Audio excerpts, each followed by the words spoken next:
I brought my very new, very expensive, okay, I gotta follow traffic laws.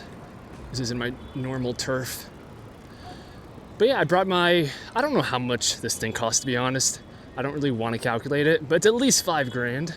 I got my home dog, Andre, on the Bullet GT. He's thinking about doing a similar upgrade to me. Because for those of you guys that don't know, I recently upgraded this bike with the Phase Runner 72 volt battery. It's a dream bike. To give you guys a little update on how it's been performing, excellently.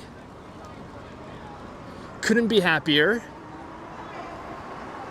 I got full twist throttle, great suspension. I mean, this is everything I've ever wanted in bike form. Yeah, but we decided to come to the city today just to change things up a little bit, ride around. We're making our way to the West Side Highway, because as far as I can tell, that's one of the nicer areas in terms of bike infrastructure. What is this? Is this a bus lane? I don't know what this red paint means.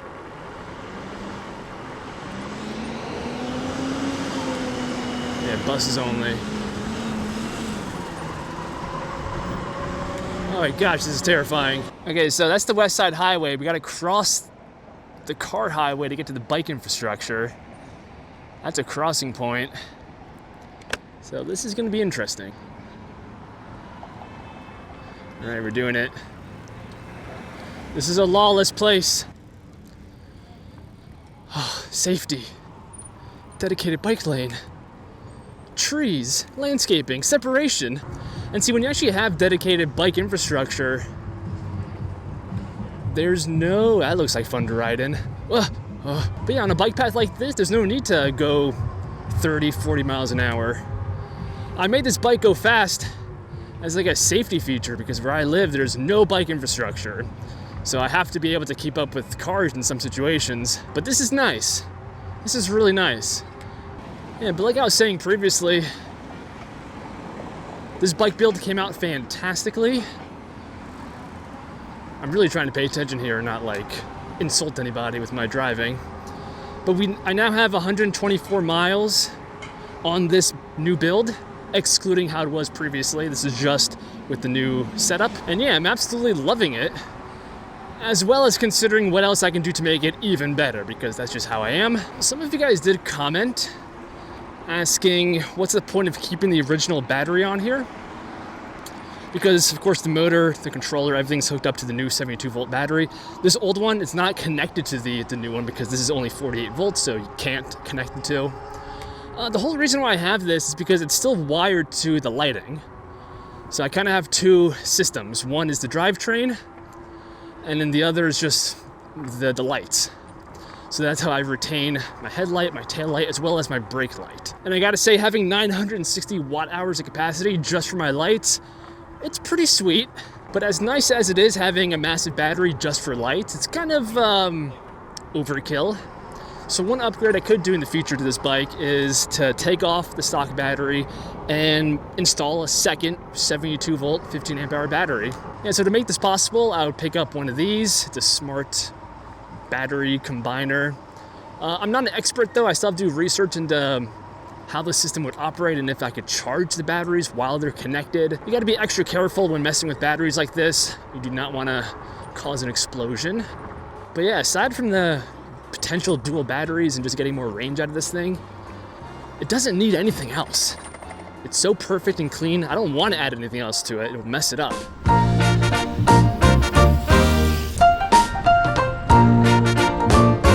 Alright, we are leaving the West Side Highway.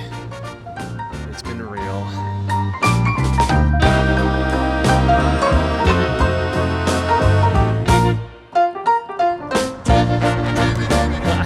Escapade lately trying to find a good bike lock, because I'm super nervous leaving this thing locked up places. I would never leave it locked up anywhere in the city, but you know, there's times that you gotta, if you want to use the bike, you gotta lock it places. So I recently bought a new chain. This is the thickest one I could find, 10 millimeters. It's very heavy, and I'm a pretty big fan of chains. I think on the internet, the consensus is that U-locks are the best. That's essentially one big chain, and they tend to have like a thickness of like anywhere from 10 to like 14 millimeters. So, you know, the thicker the better. I personally don't like U-locks that much. Okay, I gotta keep up with Andre. This is perilous. But yeah, I personally don't like U-locks too much because they're not that flexible.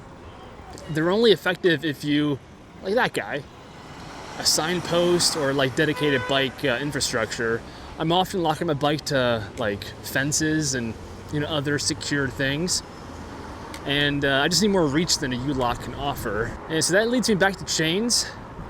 And okay, I've been watching some YouTube videos of people testing out various bike locks, but it turns out that chains are very effective as locks because of how loose they are. It makes it very difficult to work on it. If you have like an angle grinder, that's the easiest way to bust any lock, including chains. But the big inhibitor with using any tool, whether it's a bolt cutter, angle grinder, it's getting the lock in a position where it's easy to work on. So you want to prevent that as much as possible. And chains, being that they're so wiggly and loose, it's very difficult to both hold it and then use some kind of tool on it, especially if you lock up properly, which is to keep the chain elevated off the ground.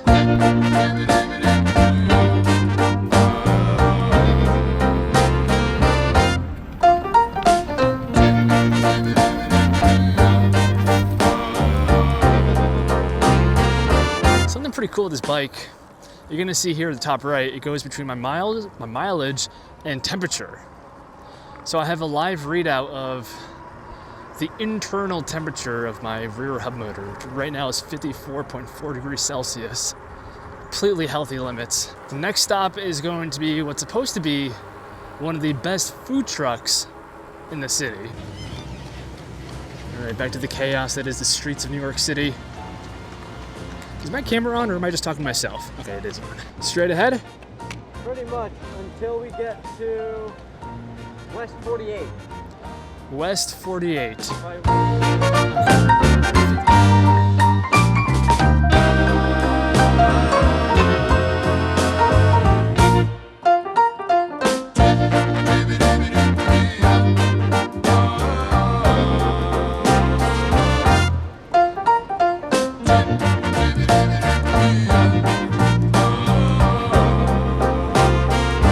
Is it? Oh, nice jump. I'm not confident enough to do that with this bike. I saw that. That was good. Oh my God. All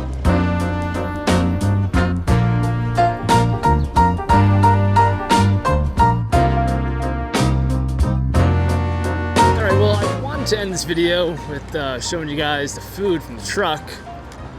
Unfortunately, I had to bail. That line was taking way too long. And the weather is quickly beginning to turn. So we're gonna end the video with some good old hectic New York City street riding instead. Why is this guy stopping?